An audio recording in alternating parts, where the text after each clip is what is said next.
తన కుమారుడు శ్రీనివాస కళ్యాణ్ రావుపై సీబీఐ పెట్టిన కేసుల వెనుక అసలు నిజాలేంటో త్వరలోనే బయటపెడతానన్నారు సీబీఐ మాజీ డైరెక్టర్ విజయరామారావు. తన బిడ్డ అమాయకుడని, ఈ విషయంలో అసలేం జరిగిందో, దీని వెనుక ఎవరెవరున్నారో అన్ని విషయాలు త్వరలోనే చెబుతామన్నారు. తమ నిర్దోషిత్వాన్ని నిరూపించే ఆధారాలను బయటపెడతామన్నారు. ప్రస్తుతానికి ఎవరి పేర్లు చెప్పకపోయినా వీలైనంత తక్కువ సమయంలోనే అసలు నిజాలు బయటకొస్తాయన్నారు.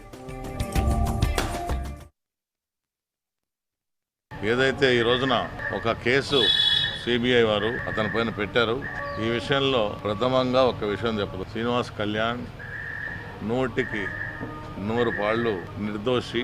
అతని పైన ఏమాత్రం అనుమానం కానీ సస్పిషన్ కానీ మాకెవరికీ లేదు, నాకు లేదు.